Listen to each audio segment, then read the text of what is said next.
Saudi Cap viewers. Today, we have an incredibly insightful and candid story from our subscriber Al from America. Having lived in Southeast Asia for 11 years, Al shares his hard-earned wisdom on the realities of relationships and the scene in Thailand. He takes us through his journey from a high-spending new guy to a seasoned veteran, revealing the common traps, the enduring focus on money by many ladies, and why recognizing this truth is key to avoiding heartache and financial pain. It's a no-holds-barred look at what he calls the game and how to play it without getting played yourself.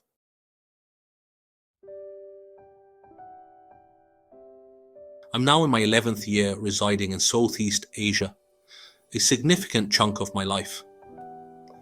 And through all these years, it's become crystal clear why many of the ladies believe we, the foreign men, are such complete fools that they can effortlessly trick us out of our money. To the new guys, the boys who write in with stars in their eyes, I say you are smart to seek understanding. The truly formidable task, however, is to see this game for what it actually is, not what we desperately want it to be. That distinction is everything. 11 years ago, my journey here began quite differently. I came to Pattaya and on New Year's Eve easily secured a date right on Beach Road. She was so sweet, so engaging, that I ended up keeping her for 3 blissful days.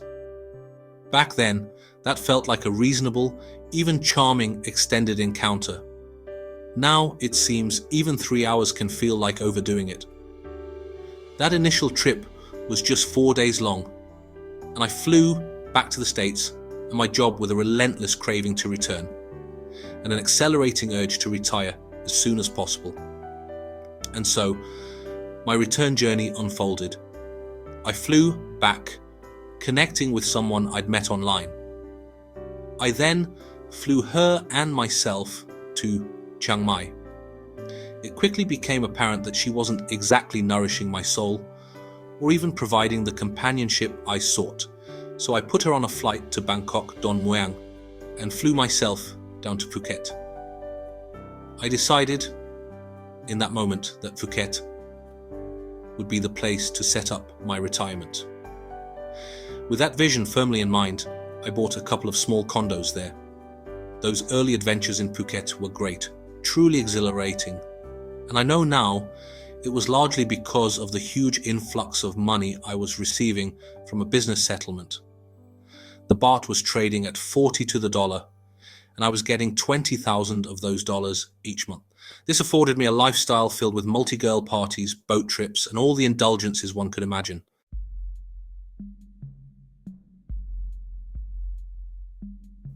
Crucially, I was fortunate enough to have a friend who genuinely educated me. He opened my eyes to many of the common traps, allowing me to learn about them before I saw them coming directly at me. The place truly was a stocked pond back then. Fast food relationships, as I call them, weren't yet popular with the girls. They hadn't fully embraced the rapid turnover strategy. Over the years, I've often written about Lek, who was, in my opinion, the #1 girl there at the time, with striking Japanese facial features. We had a couple of truly crazy years together. But one thing I was always clear about was that I did not want to replace her bar income, nor did I want to buy her anything significant like property or a business. I knew where those roads led. I remember one particular evening in our first few weeks, sitting on a bench by the beach watching a breathtaking sunset. The setting was perfectly romantic, almost cliché. She turned to me and said, "I think I am falling in love and will stay with you forever for 200,000 baht." It was a beautifully delivered line, perfectly suited to the moment. But in that instant, my father's words echoed in my mind. "Make them think you are cheap, you'll be better off." So with a polite smile, I declined handing over that kind of big money. That turned out to be some truly great wisdom. I've often felt the urge to play the high roller, just like just like so many other guys do. There's a certain fleeting thrill to it, I admit. But what's the point, really, when I know these things are not going to last anyway? By now, most of us who've been around should know that things are always going to change, and they do, inevitably.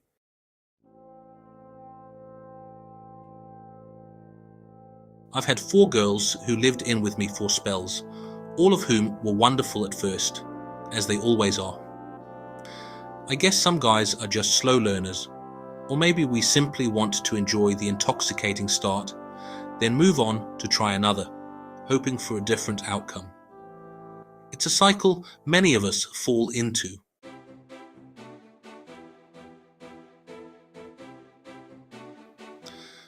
Eventually, I decided to move to Pattaya.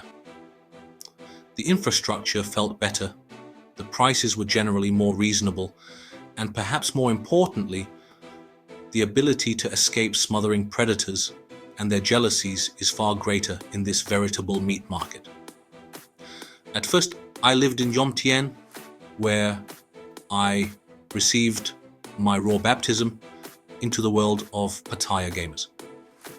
I won't bore you with old stories twice, but honestly, some of those experiences were truly incredible, a real education.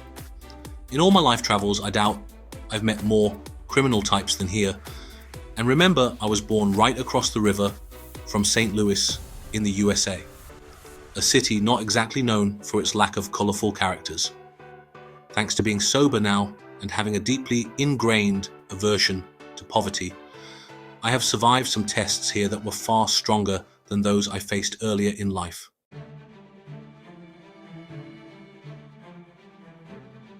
It is unequivocally safe to say that the girls here really are all about the money. And we, the foreigners, had better know that, or we are going to experience real pain.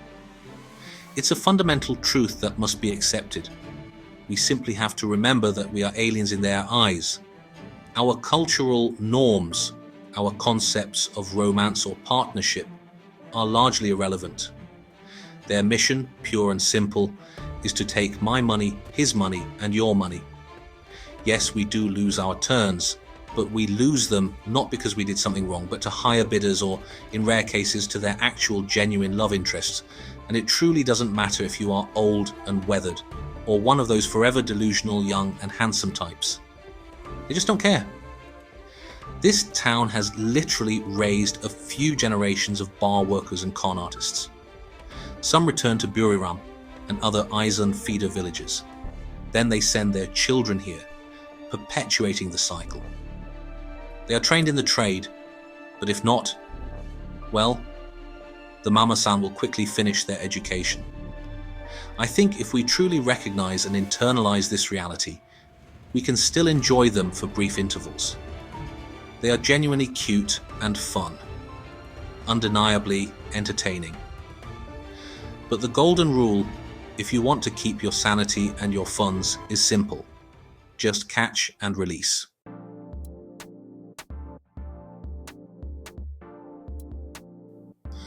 Exploring the many bars in this town has been a source of genuine fun over the years. Now, the coyote phenomena, with their distant, almost robotic dancing, has dampened my enthusiasm somewhat. But before that, I loved many spots. The old Coyote Bar near Marine was absolutely fabulous. It had a sad ending, but it housed truly wonderful beauties, including one I still place in my lifetime top 5. Man, that was an awesome bar, a true gem of its time. Then I had a multi-year fascination with Supergirls in Soy Diamond. Those intense Japanese customers didn't scare me off, as I knew they generally treated the girls well, and did not, shall we say, enlarge the ladies in an uncomfortable way. They kept things respectful. The old TQ2 was certainly popular among some guys, though I never quite understood why.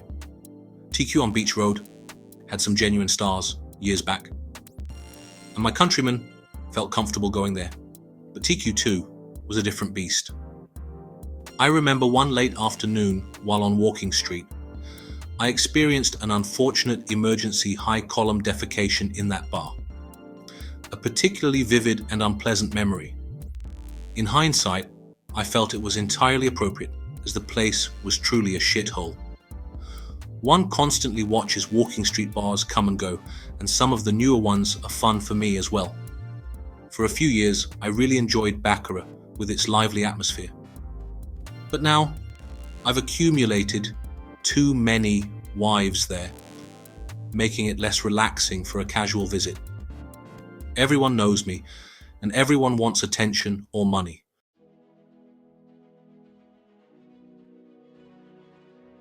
My primary purpose in writing all of this, my real motivation for laying bare these sometimes uncomfortable truths, is for the new guys who keep arriving here, day after day, week after week. They step off the plane, often with that wide-eyed look, absolutely convinced they finally found her. You know, the type, the one who's different, the one who's truly fallen for them. To those guys, I want to say, with all the hard-earned wisdom of my 11 years observing this scene, something vitally important. Keep your eye on your money, guard it, not with paranoia, but with a clear understanding of the game. It's astonishing how easily we all, especially us older guys like me, can lie to ourselves. We've lived a bit, seen a bit, and maybe we carry a certain loneliness, a desire for that lost youth or uncomplicated affection. We desperately want to believe in fairy tales where none exist. We construct elaborate narratives in our heads, convincing ourselves that this time it's real, it's different. We ignore the subtle cues, the blatant asks, because the fantasy is just too comforting to shatter.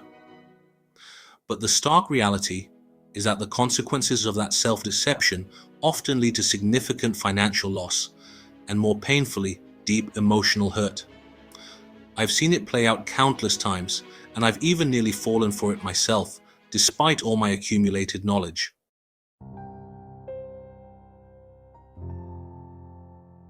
This isn't just about money.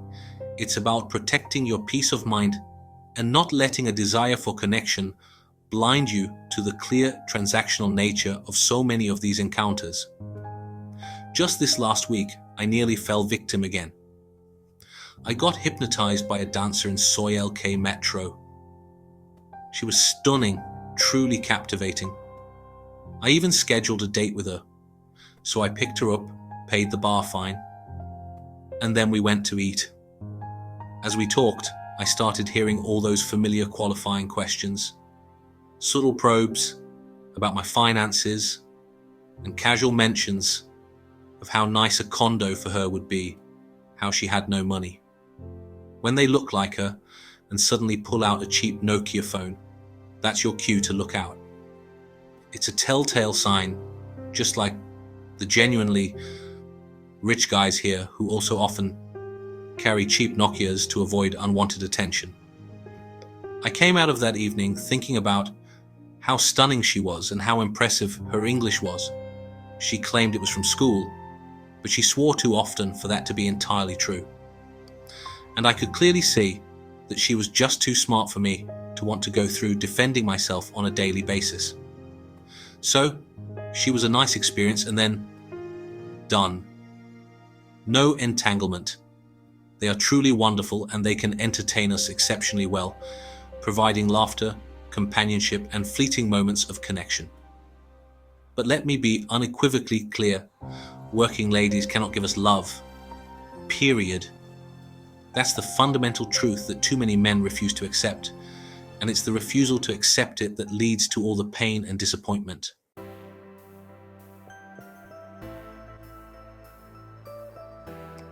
So, that was Al's incredibly direct and experienced take on navigating the complexities of the scene in Thailand. His wisdom, honed over more than a decade, underscores the importance of understanding the fundamental dynamics, that for many, it's about the money, and genuine love isn't usually on the table. It's a challenging perspective, but one he believes is crucial for newcomers to grasp if they want to keep their sanity and their funds. What are your thoughts on Al's insights? Do you agree with his assessment, or have your experiences been different? Share your opinions and any lessons you've learned in the comments below. If you appreciate Al's honesty and found his advice valuable, please give this video a like and subscribe to our channel for more unfiltered stories and insights from the community. Thanks for watching.